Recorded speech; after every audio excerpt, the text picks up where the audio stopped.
好，我是小妹，在这里啊，偶遇到一位我们的粉丝啊，然后他告诉我说，他今天在开那个大料，据说是花大价钱买的，我们今天就去看一下效果怎么样。我每次看这种，我心里都感觉承受不了，我觉得那个价格太贵了。已经很多人在围观了。这个现在已经开始锯了啊，应该锯了很久了。这个师傅说这个要开2天才能开出来，我先看一下吧。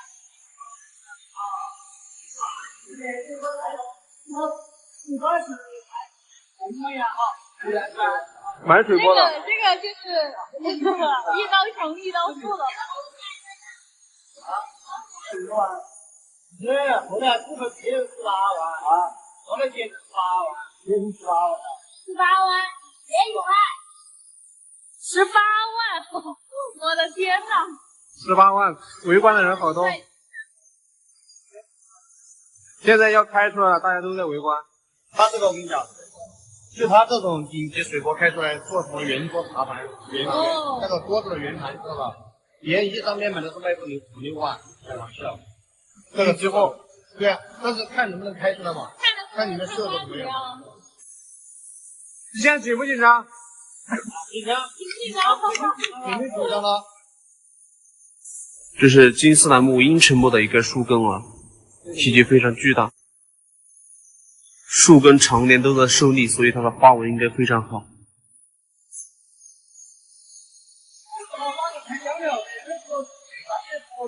看一下。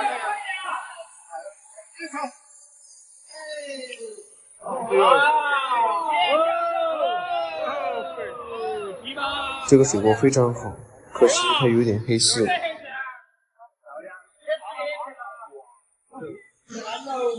这个花纹真的是牛逼！这是开的一个边皮，这个打磨一下效果会更加震撼，可惜不是我们的。这个黑丝有点影响。下一刀就没有了，下一刀就没有。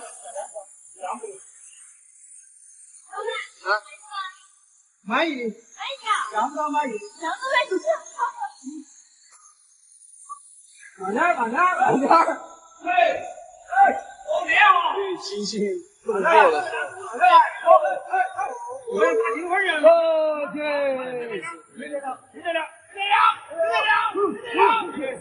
这个第2张开出的还是有点黑色，有点难受。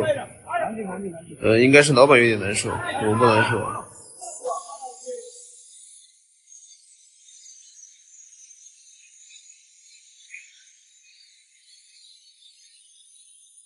好了，这个至少掉多少钱？你说？5万块钱。5万就不说。这个地方现在就危险了，看到没？海豚就在动了。这个地方看到没？这个裂已经穿透了。这个树根的直径大概有1.3米的样子。这个树的话，他们猜测直径应该是在3米左右。树根找到了，但是这个树不见了，不知道冲到哪里去了。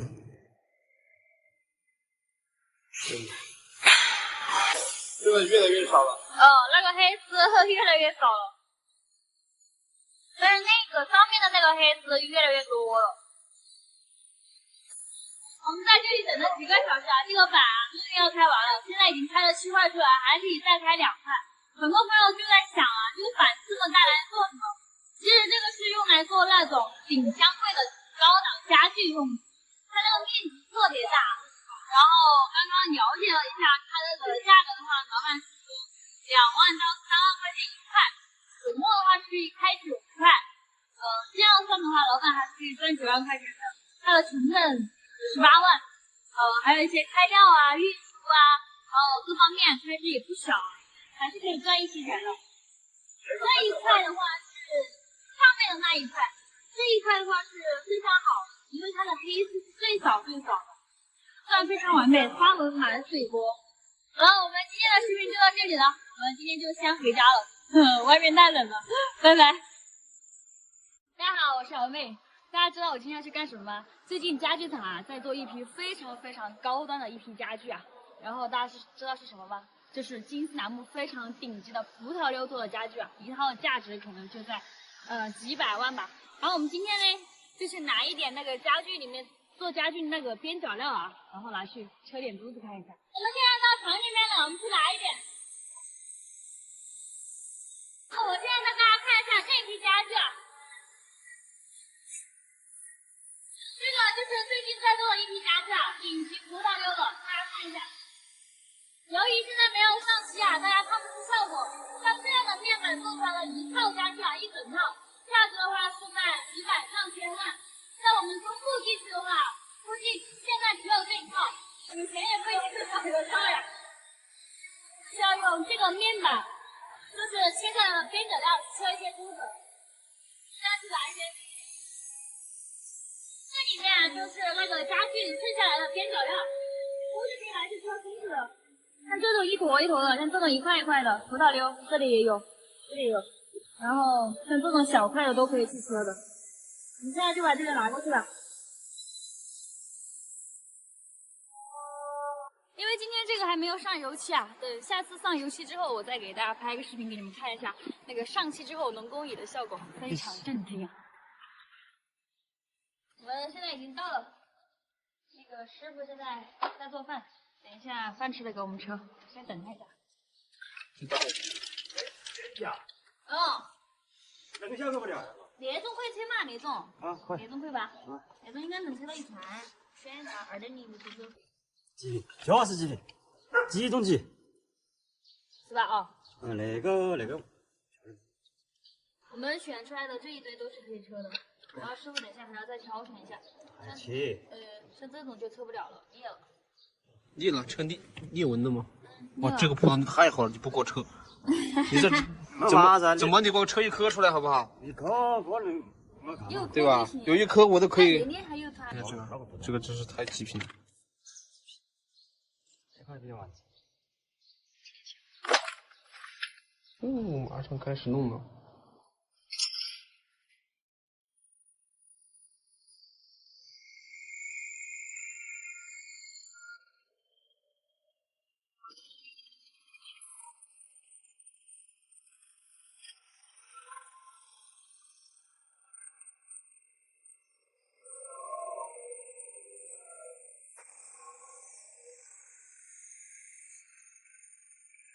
我们现在把这个可以车2.0的珠子已经下出来了，现在就要开始车了，它一颗一颗的，看能不能听到1、2串跑一下。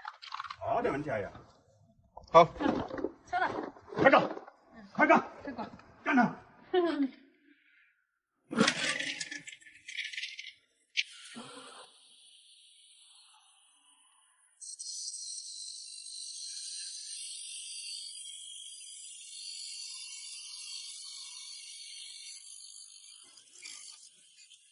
溜子，这个溜子全花，全是花。这个全部已经车好了，我们现在就把这2个尾巴给它去掉，应该有50颗珠子吧。来，给我去掉表面的。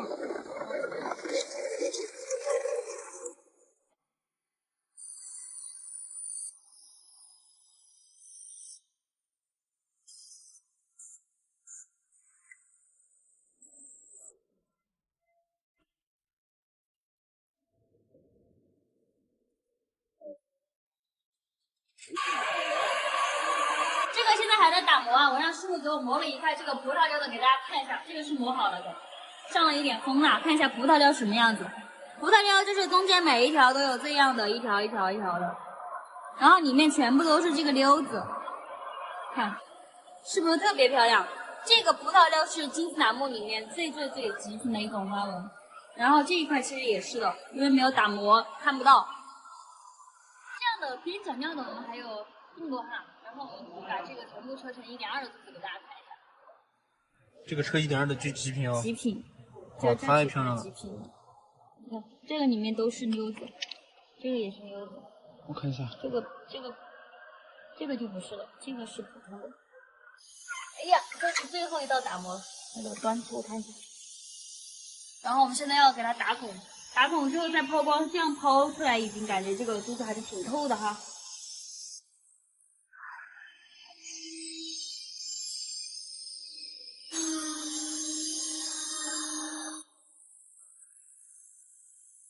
哇，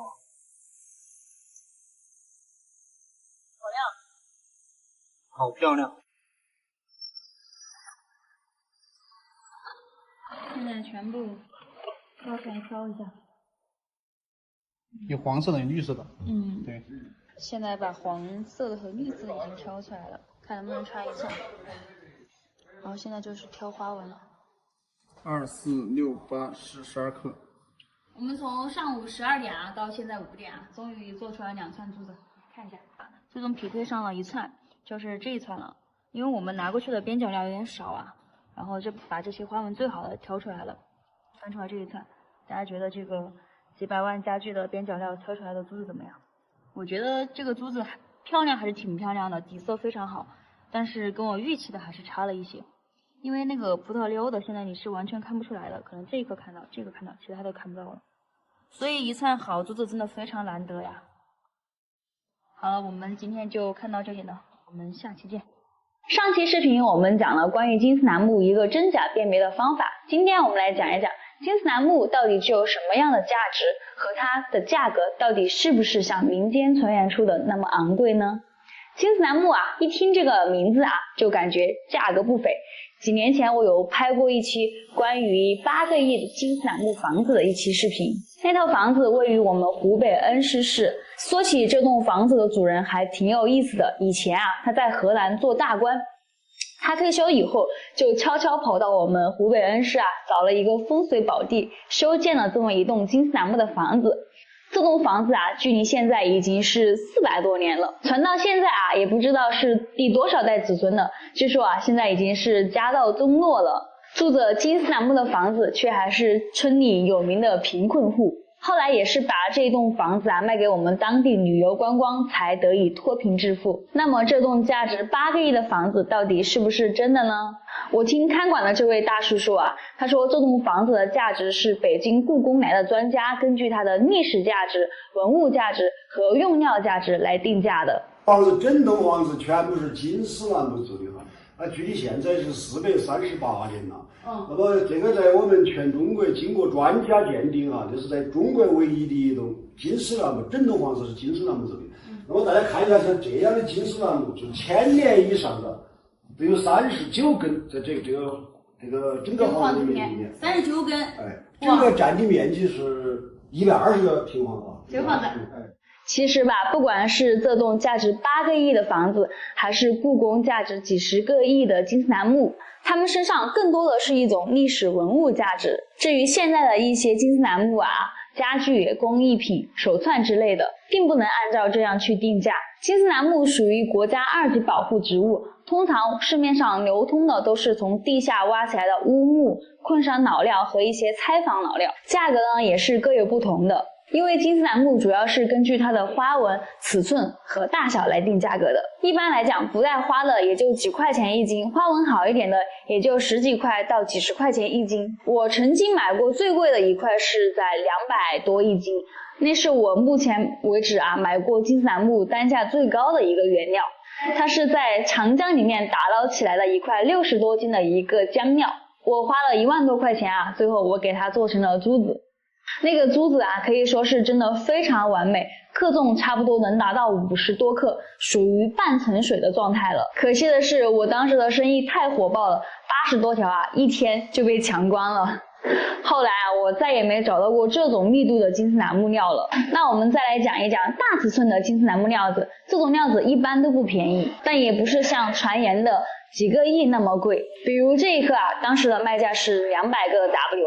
这种大尺寸的料子一般它都是带花纹的，这种料子一般适合做高端家具面板。如果能开出大尺寸的极品花纹面板，一块啊就能卖个20-30万。一根直径2米左右的大乌木啊，随随便便都可以开个几十片的。算一算，感觉是不是特别暴利？但是吧，在这暴利之下，还是隐藏着许多风险。虽然花纹能够通过表皮看到一点，但花纹是否完整，料子是否干净，有没有虫眼，这些都得开出来之后才知道。根据我们的经验往往开的都一般，不亏钱也挣不了多少钱。但是只要你运气够好，开出来一根就可以够你吃好几年了。总之，金丝楠木的价格浮动很大，前几年金丝楠木炒得非常的火爆，现在的话价格是趋于平稳的，就像我上面说的，几块、十几块、几百块的价格都是有的。那么我们今天就先聊到这里了，我们下期见，拜拜。关于金丝楠木，实际上在众多名贵木材里面，能仿金丝楠木的其实是最少的。我们这里说的真正的金丝楠木学名为小叶真楠，其实这就是很多黑心商家搞的一种混淆视听的一种说法。比如你们看我手里这个，它从广义上来说也称为金丝楠木，它的花纹确实也是没有问题的。那我们现在就来看一下它和小叶真楠到底有什么不一样的呢？这个是我们刚切开的2颗，这个是个假的，里面的颜色很白你看里外颜色是有很大区别的。这颗是真的，里外的颜色就是一致的，并且这个真的切开之后是有非常浓郁的香味散发出来的。它跟小叶真楠同样拥有非常绚丽多彩的花纹，并且它的花纹也有移步换影的感觉，但是它的花纹没有小叶真楠的那种灵动感。其次就是颜色的区别大叶楠的颜色偏白，尤其是新料，如果商家不做颜色处理的话，简直没有办法看。所以很多商家调色之后用水煮出来，就会跟小叶真楠的颜色差不多，这看着还是挺唬人的。但是你只要一把它切开就会原形毕露，因为它的颜色只染在了表面上，里面是染不进去的。如果你买到了这种手串，盘久了之后，它的颜色也会变白的。还有一种最简单粗暴的方法，就是看它的密度。我们现在就来称一下这个大叶楠和小叶真楠的重量有什么区别。这条的话是我们的一个假的大叶楠，这个带配饰的重量是在33点几克。然后这一条，这个是模仿了一个金丝楠木阴沉木的，这个带配饰的话是32点几克。然后这个是我们真正的金丝楠木阴沉木的，这个重量是在40左右。然后这一条，这条裸珠差不多也是在40左右。所以从密度上来说，小叶真楠和大叶楠的重量是有很大区别的。小叶真楠一般是可以达到40克左右，而大叶楠的话最多是在33克左右。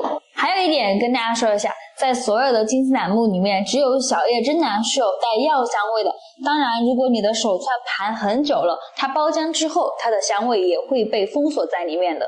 其实能模仿小叶真楠的还有一种木材，就是黄金樟。黄金樟一般多用于家具茶盘的制作，因为它的颜色花纹实在是跟金丝楠木很像，特别是黄金樟的溜疤跟金丝楠木的溜疤简直一模一样。要是做成工艺品之后涂上油漆，一般的玩家是真的分辨不出来的。所以这个东西擦亮眼睛不一定有用，把油漆敲开闻味道比较有用哦。我们今天的视频就先到这里了，如果你有什么其他的知识想听，可以跟我留言哦。大家好，大家还记得这里吗？这也是我之前花了5000块钱买的一栋木房子，后来爸爸转手卖给别人6000块钱卖出的，现在这里已经被拆了。我刚过来都有点不认识这个地方的，拆了之后模样完全不一样了。这里还有很多一些就是比较破旧的老物件。这是个木吗？这是以前装东西的吗？这也是木吗？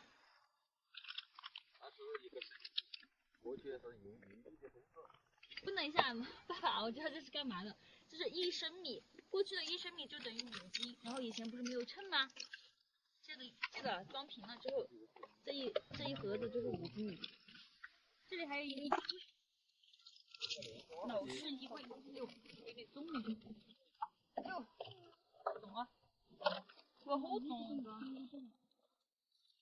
其实我们今天来的目的是来挖那棵花椒树的。之前买房子的时候就种了一棵这么大一棵花椒树，在那里。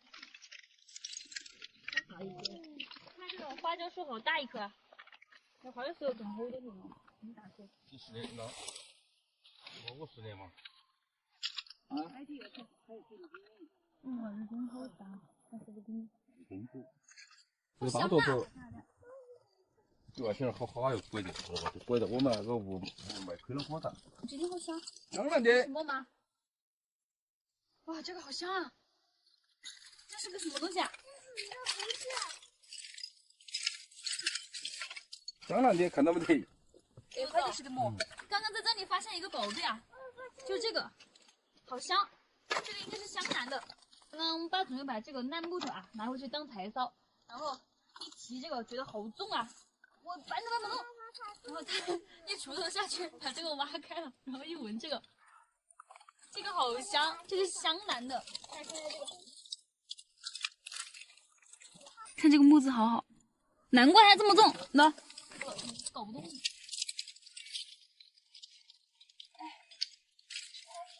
7、8斤，哇！爸说这个有7、80斤，我觉得我是抬不动它的，不吸都。很厚，你看那个。亏惨了，真的亏惨了，这。老爸现在已经非常的后悔，他说卖这个房子很划不来，亏惨了，6000块钱就卖了，里面有好多宝贝啊，我们都不知道。这个肯定是没有被别人发现的，因为我们都以为它是一块烂木头。3口房子听见了，往回它那个穿绳都是，连脚都是那个东西。脚就不在到。那肯定不在到啥子一个，连个都是个木头，连销都是个东西。连这个销都是这个。来看这里，好重啊！好重，20斤吧？有点长一个木头，这个吗？这也不会是，是的吧？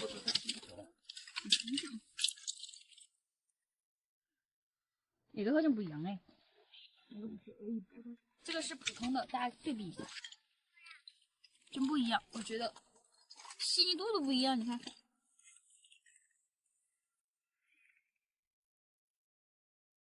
走，我们赶紧去看一下先前那个衣柜。很重哎，这个轻也不轻的，反正。重还是什么？那我理解。很重量。这个也重，但是我好重。这起码有。不确定。起码有50几斤，60斤吧。等一下，让爸来挖一锄看一下啊。感觉爸一个人扛这个都吃力，真的要一般的木头哦，我都掉进去。这个嘛，这我们卖20-30块钱斤子嘛，这卖几千块钱。这个，这好重啊！那就行了。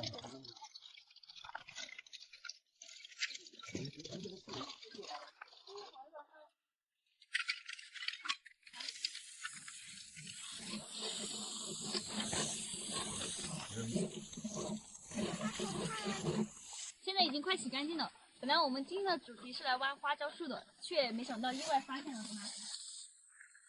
我也不知道拿它来干嘛了。最简单的方法就是我们拿回去啊，就这个桌子的脚，然后把它升上去，然后放在家里还可以拿来用。刚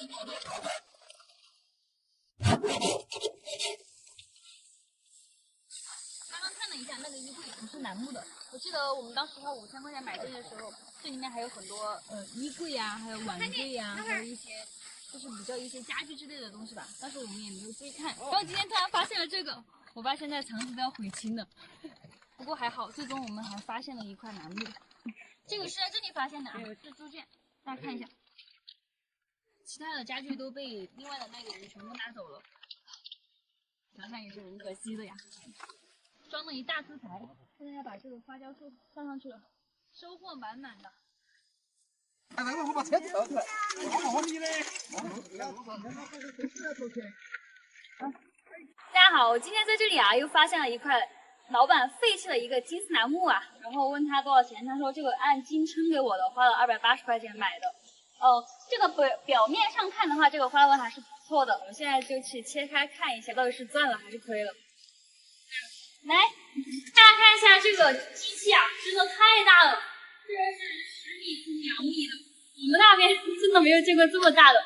这个机器是4川最大的。是开刀吗？是？对。这个锯子好高级啊！哇！那小一块料用这么大的机器切啊？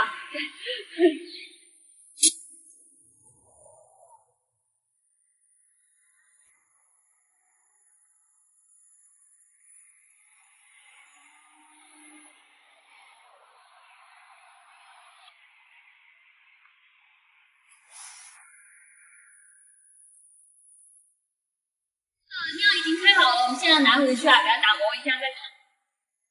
看到这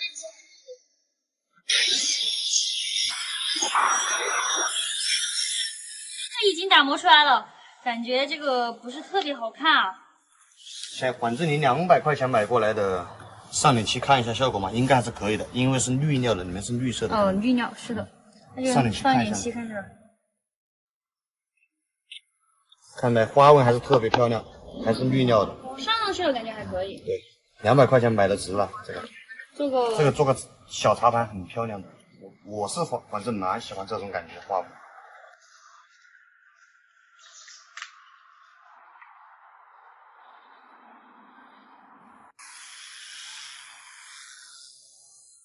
这一块也给它打磨了，只擦了一点漆。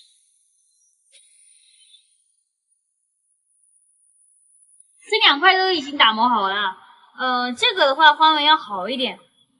但是这个的话，比我想象的啊，我还以为会开出来会非常好的花纹，这个还是差了一点。但是反正是花了200多块钱买的，可以做成2个茶盘，觉得也还不错了，毕竟是金丝楠木的嘛。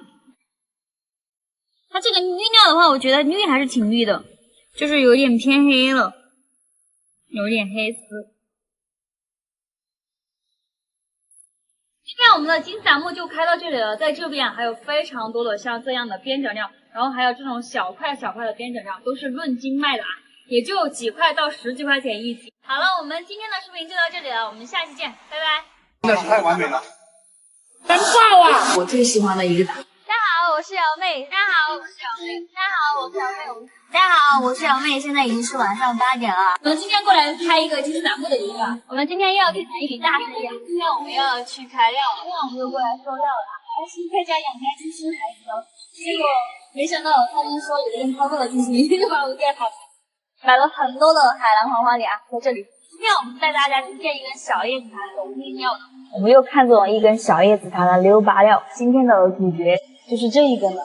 今天我们又要去看一根小叶子檀了，这根小叶子檀我相信大家一定没有见过，这是我们最近啊收了一些货回来，还是很想在这一步就给它拿下来的啊。今天我们做的是金丝楠木的，这个是我们从四川买回来的一个1000年金丝楠屋，我们上次从重庆发的第一批材料现在已经全部加工完成了，今天我们就来接他们回家了。大家期待已久的小叶子檀溜王，今天我们终于拿过来开了哈。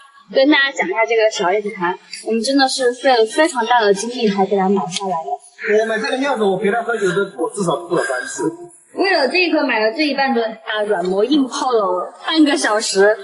他说他就38万5给我们，50万的一根小叶子檀，我就非常的期待这么一点点，10万块呢，5000块钱的金丝楠木原料，到底可以做多少串手串呢？300万。一颗小叶子檀可以炒到300万，这个价格好高啊！再看一遍它啊，我觉得还是可以的。这个是不是说是全中国最大的无拼接的金丝楠木的一个报纸啊？你看这个报纸。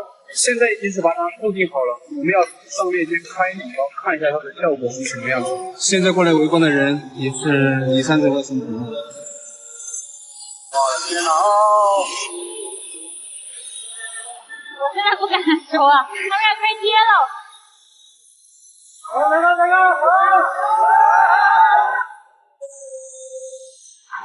哇！这个是真的棒！这么多人，我只能说这个油漆真的是太完美了。哇！真的好细啊！沿这个路过的大哥都在笑嘻嘻啊。怎么样？全爆啊！哇，你们变态，真的变态！我只能说，变态漂亮。其实做手把店不是说要多好啊，而是要看师傅的人品多。这个是商业机密，所以它的工序要复杂一些，时间就方面的更久一些。在门面全部是磨这个珠子的，可能是这个整个地区磨的最好的，因为他们家有特别好的技术。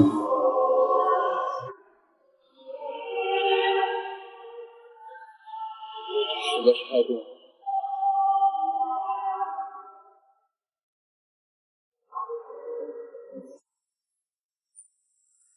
做出来了119串啊！这次做的效果非常的棒。一共做了100个。这个是葡萄柚加樱子，非常的漂亮，我最喜欢的一个花一样的，好漂亮。在我们的马水波这个料子也是非常的难得和一打，能开出这个效果，我是真的完全没有想到。燃烧太低了，360度的满水锅。我们今天的视频就先到这里了，下期见，拜拜。猜一下我们今天要做什么呢？这期视频我们将会带大家看一个非常有趣的小物件。这个东西呢，是我跟我一个好朋友他也是我的老乡，我们一起联合开发了一个非常有趣的东西。具体是什么，我先卖一个关子。这次我们采用的主材是来自四川的金丝楠木这个料子经过我们几个月的放置和烘干现在已经可以达到制作的要求了。给大家看一下这个料子的水波非常的漂亮，好细的水波呀。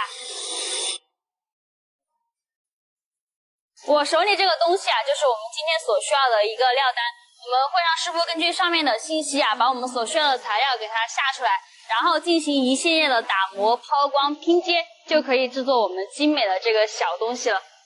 现在我们就带大家去一起看一下这个整个制作的一个过程。现在把这个拿过来晾晒一下，大家看一下这个金丝楠木金丝楠木在阳光下面花纹显现的非常的漂亮，金丝满满。哇，这一块就更漂亮了，这个是祥云花纹的，这个是水波的，非常的满。哇，好美啊，两面花纹一样。然后我们现在让师傅根据上面的尺寸，把我们这个料给它下成一块一块的。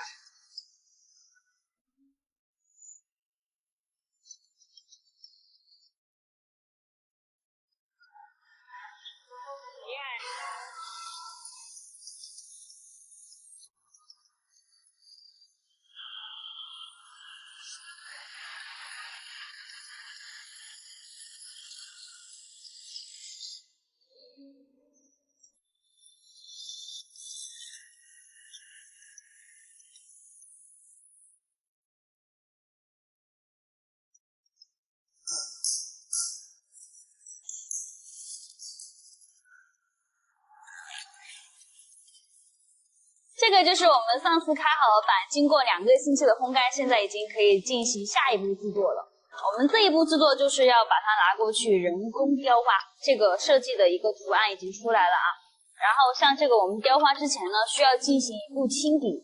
清底是什么意思呢？大家可以看一下像这个就是中间留白的一个地方，如果我们进行师傅来清底的话，它的工作效率会很慢。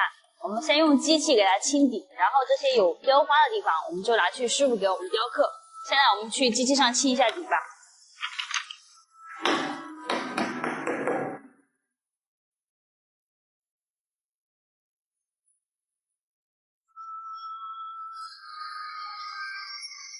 这个就是我们清完底的一个板子现在我们就来到这个村里面，找到我们这边的一位民间大师，给我们进行手工雕刻。来，师傅帮我们这个雕刻一下。虽然是大师但是这位师傅还是非常年轻的，因为他们是从10几岁就开始做雕刻，从业多年的，技术都非常的精湛的。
这个就是我们从雕刻到组装好的一个半成品，现在我们就给它拿过去刮模，再上油漆。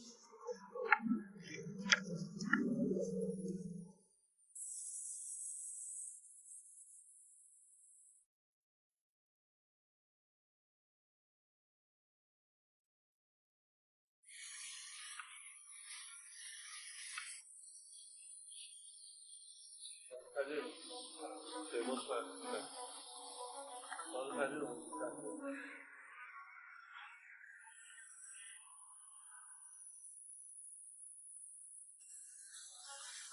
这个都是产自的，就是插。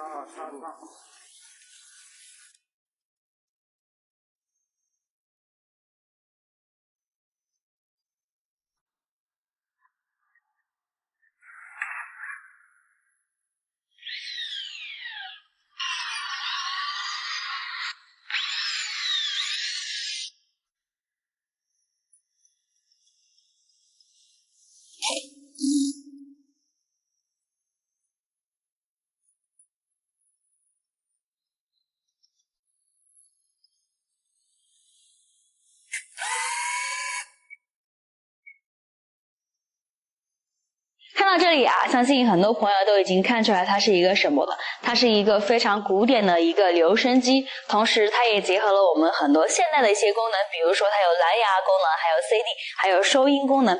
当然它这个黑胶唱片的功能肯定是保存在的。这样的一台留声机啊，我们从设计到制作完成耗时了几个月，采用的是我们非常珍贵的金丝楠木一个满花纹的材质来制作而成的。所以它不仅仅是一台留声机，而是一件漂亮、高级又有品味的艺术品。现在我们就给它搬回家，听一下它的声音。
我是瑶妹，大家还记得这里吗？这里是我舅舅花了几百万修的一栋土家吊脚楼，现在已经竣工了。其实已经开业了好几个月，但是我是第一次来啊，因为我之前都在福建，现在我回来了。舅舅说今天设了大宴招待我，去看一下都做了些什么好吃的。好漂亮啊，真的好气派。全部是木质结构的，全部是榫卯结构做出来的。而且，今天给我们准备的我做吃的。老爷，猪儿对不起了。猪儿，好入住啊。好入住。现在听着就很想吃了啊，这香味好香啊！这个看一下，小心烫到啊！哇，烤的香猪。感觉还没有烤多久啊，佐料都还没有上。等烤好之后，我们再带大家看一下。现在我们就去参观一下我们的土家吊脚楼吧。大家看这幅画是不是很漂亮？这是我们这边的一个艺术家画的我们土家采茶的一个场景。这个土家吊脚楼，我记得我之前拍的时候就是花了200万了。到它竣工的话，我再问一下。而且这个总共花了好多钱？这次没完。我之前上一次拍视频的时候说已经花了200万了，现在竣工又多花了200万。这一共是有4层啊，那个一共是有好多个房间吗？36间。1楼是有那个 KTV， 还有那个茶室，还有棋牌室，还有我们这边的一个烤火房，设施还是很齐全的。带大家看一下，这个房子到底值不值400万？这个茶室，这个我知道，因为这个茶桌和下面那个茶桌是我送给舅舅的。在农村感觉有一个这样的房子还是很高级的。这个连廊的话是4面环绕的，是相通的。我觉得在这种地方拍照真的好美啊，加上这个吊脚楼，大家担心的一个那个木房子的一个消防问题啊，舅舅是在这个墙面上啊刷了那个花了10几万刷的那个阻燃漆，然后还有就是这个消防措施做的特别好，到处都是的。最贴心的就是每个房间都有空调，因为我们恩施冬天真的非常的冷。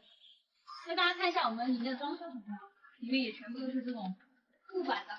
这是一个套房啊，还有说拿到那个床的话还是挺硬挺的。这个床是我们陆家嘴以前的那种架子床，很少见，我都没有睡过这种床的。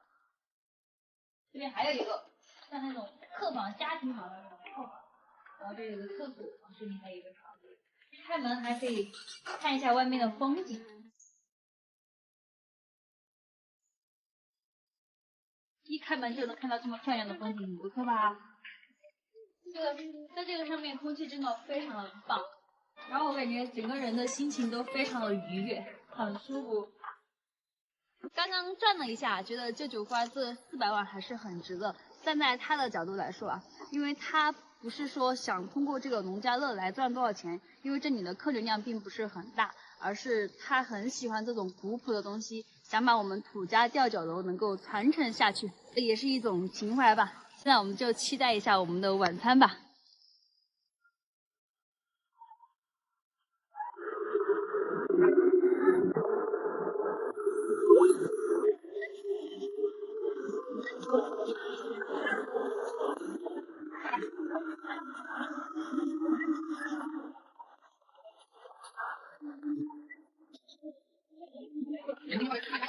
我们的菜已经上齐了，这个是我们的大菜烤乳猪，看着就非常的诱人了，再加上这个秘制的蘸料，很想来吃上一口。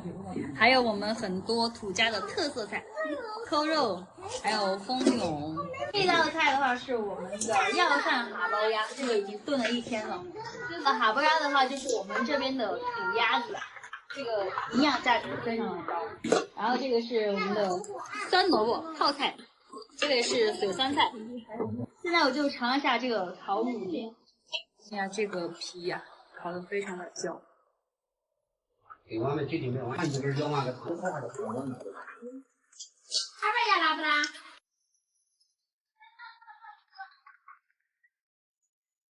这个真的特别脆，又脆又香。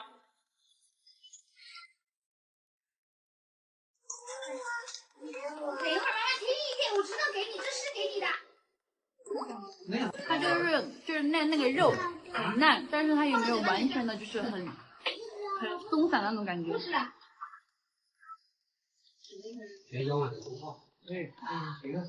喝上一口这个汤，整个人身上就暖和。其实说吃肉啊，一定要配葱才香，我要试一下。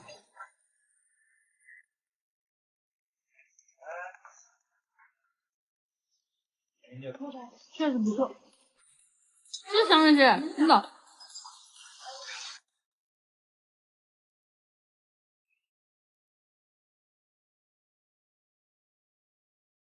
肥瘦相间的腊肉配上这个风坡菌，还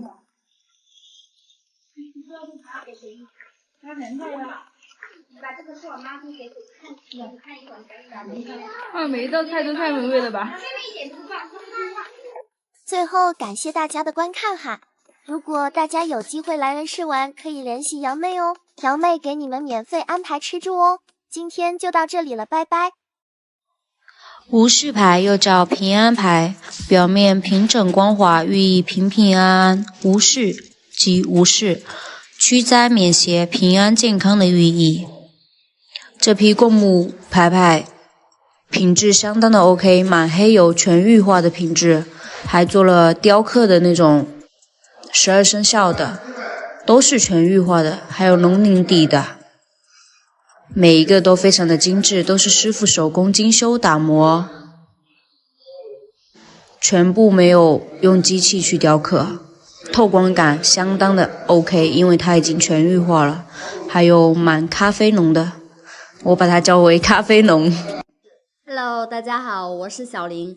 头条这边暂时弄不好了，那个报白太慢了，烦请大家移步到我们抖音这边木川行家搜索瑶妹家的店，很早就给大家准备好福利了，然后今天晚上给大家备几千条的手串，价值20万，快快关注起来，还记得暗号的小伙伴们千万不要错过了，秦总有承诺给大家送一条印度小叶紫檀哦。大家今晚去直播间多多互动点赞，另外咱们西瓜瑶妹视频来的老粉们下单有另外赠送福利哦。一把什么样的椅子可以卖到5500万？这是我手里这一把明末清初的黄花梨交椅，刚好我们的一位粉丝老大哥啊，他几个月前就委托我们，让我们给他做一把这样的椅子。但是呢，他的预算只有10万块钱左右，所以说做一把黄花梨的话，预算肯定是不够的。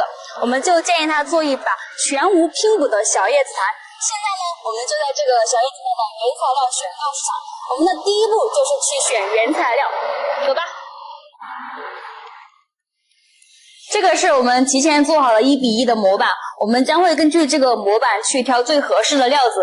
毕竟这个小叶紫檀太贵了，一定要选好这个材料，不然10万块钱的这个预算就是不够的。这个是哪个部位？靠背，靠背哦，那个是的，靠背那一条。如果太好的话，可能可以开4条。我们看了第一架没有选到合适的材料，现在去第2架再看一下。开出来吧。这个怎么样？这个幅度对得上哈，这个幅度对得上吗？然后这边看能开几个？这边能1个，然后那边可以再多。拿出来吧，拖出来看一下。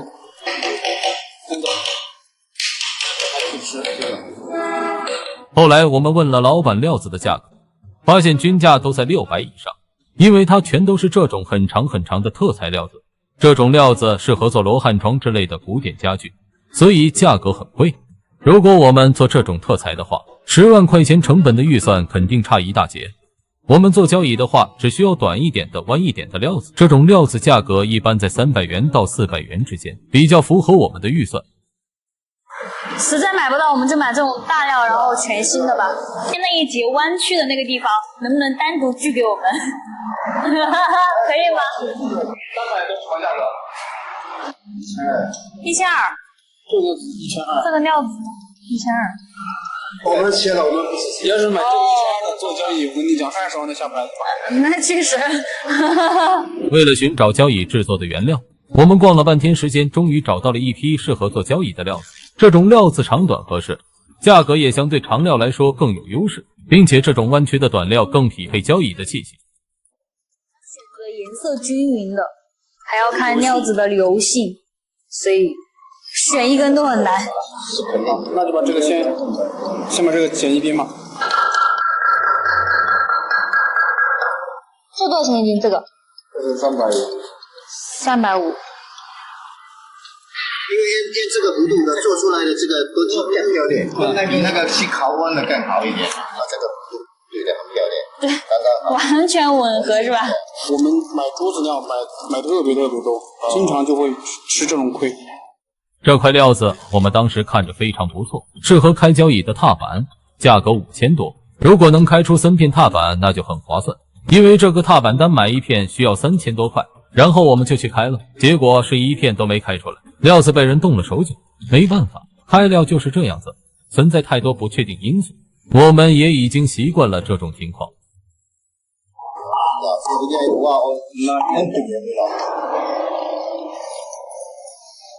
我们选了几个小时啊，现在已经选出了一部分啊。这个量的话，我们是按照2到3套的量来选的，因为单独做一套的话，它的成本非常的高。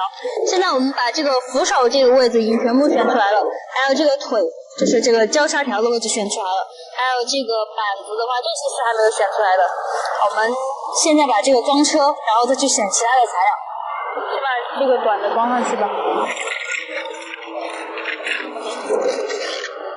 后在先。哦，这个。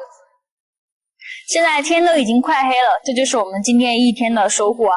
这个的话是我们交易的一个主体部分的材料，我们全部选好了，然后还有一些零部件的材料，我们后面再慢慢购买。这一部分啊，现在已经花去了86000了。现在我们就要看一下做一把交椅到底要多少成本才能做好。明天我们就要开始拍我们的制作过程了。2000 years later. 一把交椅需要40几个零部件才能组装起来。我们今天就根据这个料单上面的尺寸，把这些小叶子盘全部给它下出来。现在就让师傅给我们下料了。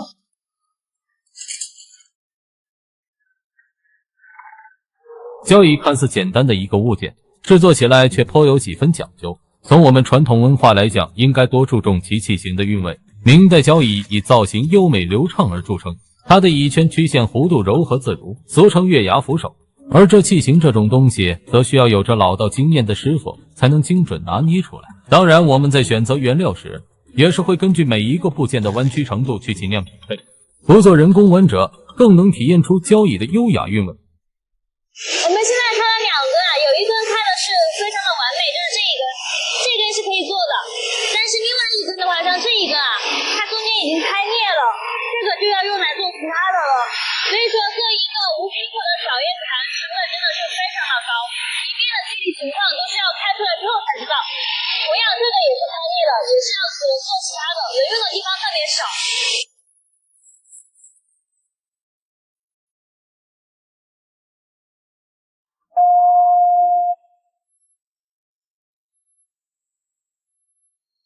我们昨天买的料子啊，现在已经开完了。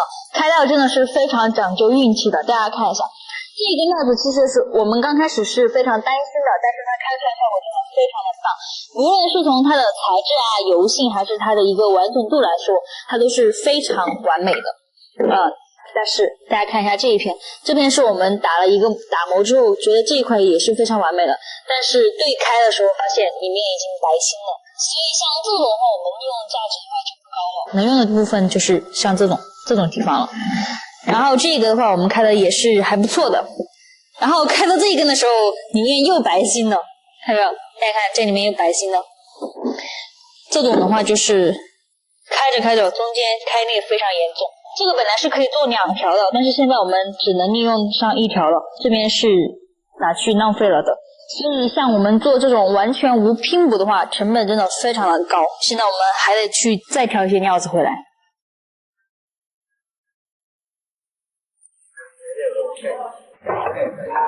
你们看一下这个料子，不得了啊！这是70年代的时候，日本向印度政府订购的，这都是印度政府有专属的钢印在上面。然后不知道什么原因，这个料子他没有要回去。历经2个星期的选料开料，我们终于算是备齐了一把全无拼补的交椅料。这个比我们之前想象的要复杂更多，因为我们做的不仅仅是无拼补这么简单，同时我们也非常注重材质油性，所以很多料子开出来也不能用，然后就得重新买料继续开。为了做出真正的值得收藏的交椅，我们甚至买了日本回流料，这种料也叫秦料，单斤价格就高达750块，核算下来一根面光就得4000块左右了。但这个料切出来确实太完美漂亮，我们下一步就是把所有料子开始组装车源。本期视频就先到这里了，关注我，下期带你了解交椅成品的制作全部过程。知道这是什么吗？这东西要是放农村的话，可能就是2根烧火棍啊，但是在我们手里，它就是一个宝贝。这是几根海南黄花梨籽油泥的一个根料啊，这么3节啊，花了我18000，还是朋友送我人情的。今天我拿过去，让师傅把我们做出来，看一下这个效果怎么样。阿姨，你知道这是什么吗？不认识吧？烧火要不要？不要，烧火都不要。今天就拿过去给师傅给我们加工一下。其实这个料子风险还是挺大的。我们可以看到里面有一些大黑线啊，但是能不能取出来还不一定。可以从这里看到这个大黑线，一定要把它切开以后才知道。这18000块钱，我们就看能不能做4条出来。我们进去找师傅做一下。怎么样？还可以。正宗海黄啊，紫油泥啊。做这个海黄的话，需要找这种专门做海黄的师傅，它跟紫檀呐、金丝楠呐，它是不一样的，因为这个取芯非常讲究技术。我这根应该取芯可以取那个大黑线，可以，这根可以啊，这根看能不能做个2条，应该没问题吧？可能差不多，我还想做3条呢。先怼这条吧，先把这条怼开。先切第一刀，先切第一刀，看一下。哇，这就是什么红的发紫，真的红的发紫。这个材质好香啊，真的太香了。这根料的这种海黄的那种酱香味非常非常浓厚，味道很浓啊。哇，太舒服了。哇，纯紫，纯紫。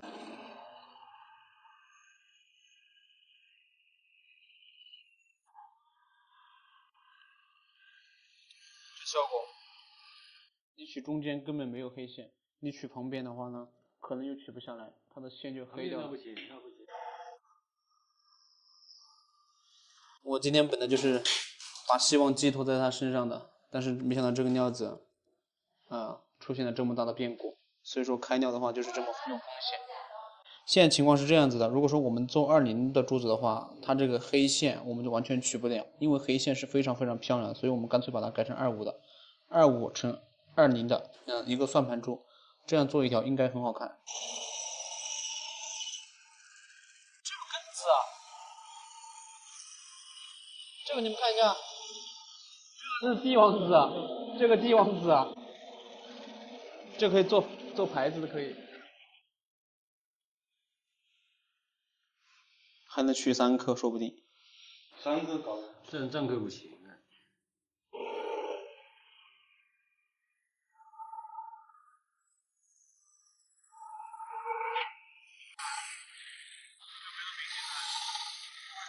是不是肉眼可见的紫，像茄子一样的紫？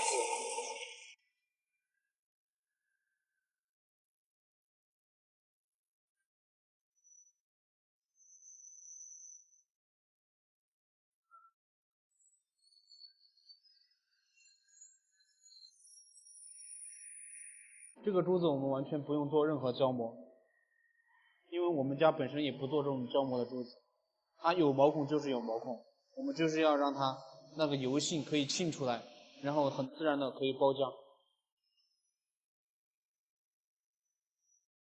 师傅给我忙活了一天，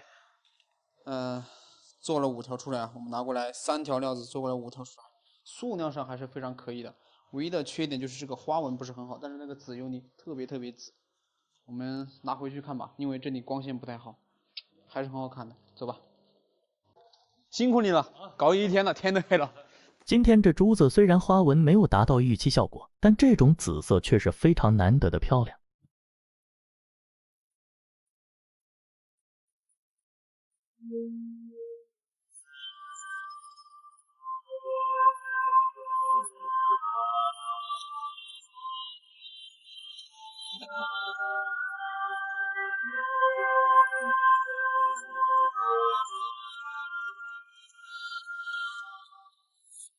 今天我们过来说一批料子啊，这个料子是贡木的啊，但是这次我们是用蒙满这样去买。蒙满是什么意思呢？大家可以看一下啊，就是这个材料是用这个蛇皮袋装起来的，并且是打包一起买，也不知道里面的东西是好是坏啊。但是这个有一个优点，就是它的价格是比较低的，如果是挑着买的话，它的价格就是另外一个价格了。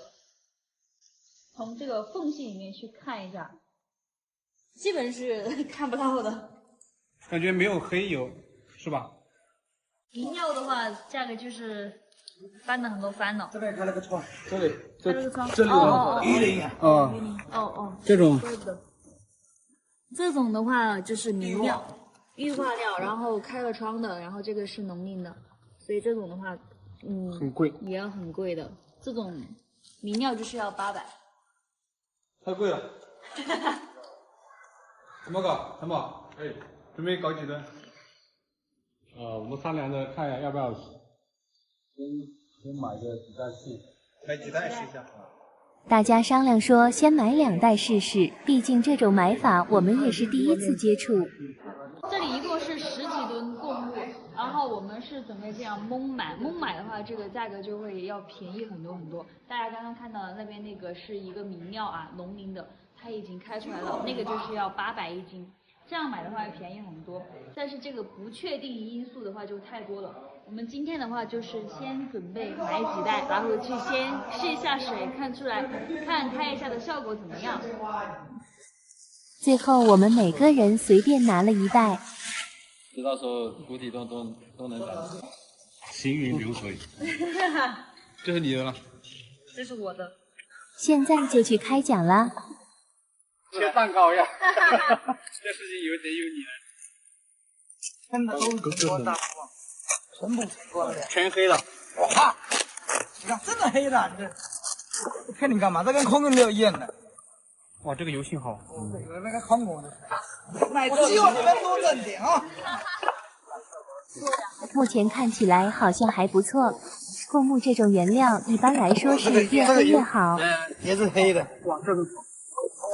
啊，这个黑的，这个全黑呀！尝一下给你看啊。怎么样？黑肉。黑肉。还会透光啊！哎，你们那小的手点，这边聚光还会透光啊。这是纯黑肉。啊，这个没有那个。老板好像比我们还激动。真的可以透光的，这个是高油性，不是外层，里面的肉可以外层。可以。这油性就是干干的。这袋是谁的？我们的。谁的？可以。张晨晨的。我的。这袋确实好。这个料现在我们有重新装起来啊，准备给它装车，然后拿回去。明天白天我们就把这个料开了，然后做成那个。我们昨天晚上买的那一袋啊，现在就拿过来开，然后我们看一下这个里面的，因为昨天我们粗略了一看，那个黑油还是不错的，但是不知道有没有透进去啊。我们今天把这个料子开出来就知道了。然后我们看一下买这种焖包到底划不划算。这根切都不用切了，这根扔了吧。这一根没用。扔了吧，这是烧火的。烧火。这根扁勉强吧。现在就要开始切了，我感觉打开之后认真看了一下，也就有几根是不错的，然后有一些就可以直接用来烧火了。这一片就是属于没啥用系列，典型的油性不行，只有外圈一点点黑油，还开裂那么狠，早点扔掉吧。没想到我们买的3袋里面还真有1根龙鳞料，可惜不是我们买的那1袋。但我们给它买了下来，因为这种料子做手串真的会非常漂亮。这一包里面我们就是挑的比较好的呀，各种型号的都有。现在我们就把这一包全部拿过去给师傅做，因为这个料子还有点没有干透，所以起码要1个星期才能做好。现在就拿过去吧。历经2个星期，终于做出来了一批，给你们欣赏一下吧。这是一条黄油360度满龙鳞，满油脂，满龙鳞，360度大飞龙暗月星空，100斤料子就出了这么一条。当然，这条黄油龙鳞也是非常难得的，用龙鳞的小碎料做的28颗08珠子，这种货要是能凑一条108颗就完美了。这条1.8规格咖啡色小龙鳞也很漂亮。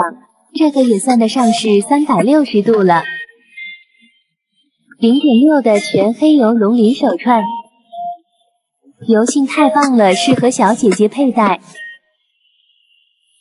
最后的这个不是这次焖包买的料子做的，我们叫它英格丽，是一种特别少见的料子做的。以上这些都是这批比较有代表性的，喜欢就给我点个赞吧，我们下期见吧。今天我们要去开料了，就是这根小叶子茶，它现在只有5斤多了，但是它是我目前为止买过单价最高的一根小叶子茶。我买了之后跟我的同行都有说过这根小叶子茶，他们都表示不敢相信小叶子茶1斤价格竟然能过万。价格确实是真的很贵，但是这根料子它也确实是值得起这个价，因为它做出来的手串啊，就是那种小叶子茶爆满金星里面的天花板的级别了。对这个料子，我们之前也做了一些成品出来啊，养了3个月以后，那个效果是真的没有话说。所以这一次的话，我也是非常胸有成竹的去做。听我这样一说，我估计大家都很想知道这一个料子做出来的那个珠子是什么样子的啊。我们就在视频的结尾仔细给你们看一下。我们现在就去开料了，走吧。平时我们来开料啊，都需要2个帮手来帮我抬料子，今天我一个人就可以搞定了。别看它小，但是它的单价真的很高，比我们叫帮手的时候还要高一些，有时候。这个料子它表面晶芯真的跟我们上次那个可能是差不多的，它表面晶芯都不是很爆，所以说我们上次为什么会敢买那一个，也是因为这一个。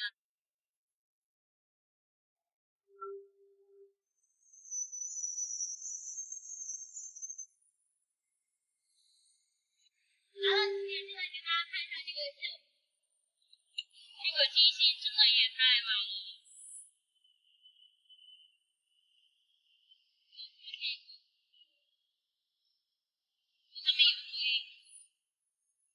最后一天了。没有了，这不是料子就没有了。头部越漂亮。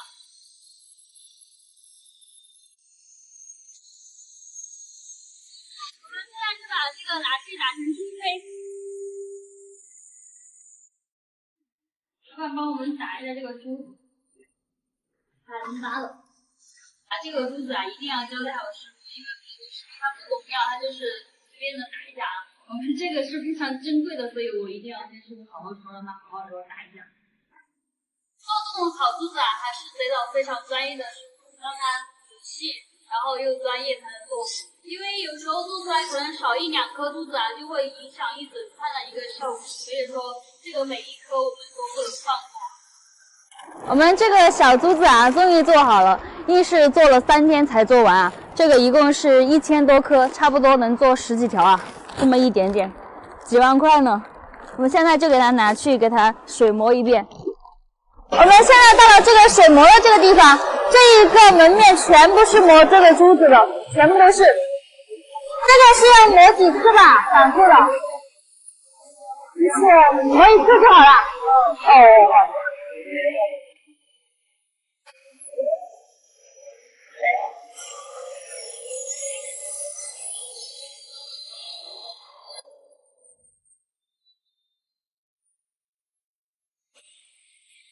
哦。我怎么感觉少了好多一样呢？这个水磨我们现在已经完成了，一共是1800多颗啊。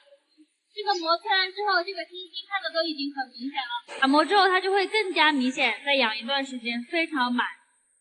现在我们就赶紧把这个拿回去进行磨工。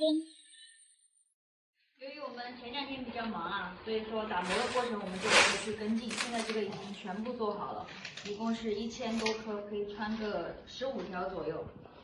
看着真的非常的漂亮，这个晶芯现在已经看得出来非常漂亮了。等它养到后期的话，它真的是满天星。5万块钱啊，就这么一点珠子。刚刚我在里面挑了1档的珠子，穿成了1条，给大家看一下效果。为了让大家更明显的看到这个后期的效果，我们之前用这个铜料的做了1条啊，然后是我珍藏的，然后我就把这个效果和这个效果一起对比给你们看一下。这个是它一个前期的效果，就是我们刚做出来的时候的效果。这样看它的晶芯其实已经很满了，这个料子特别的泥，晶芯非常的爆，它的密度可以达到40克。然后我们看一下我们之前养的那一条，给它们对比一下2条。哇，这样一对比，你是不是发现哇，这一条会比这一条的晶芯会更加明显一些？这个就是用同样的材料养到后期的一个效果，这种就很漂亮。怎么样？看到这个是不是觉得这个真的非常的漂亮啊？这个就是小叶紫檀0.8的天花板的，它不仅晶芯满，它的材质还非常的顶级，绝对的高油高密，超爆满的一个晶芯。然后我们今天的视频就先到这里了，我们下期见啦，拜拜。大家好，我是瑶妹。因为一些情况，我们暂时不能在今日头条西瓜视频里面跟大家直播了。辛苦大家抖音搜索一下木创行家姚妹，每天晚上还是7点半，有我跟情绪，还有大家最爱的小林给大家带来直播，期待与您的相见。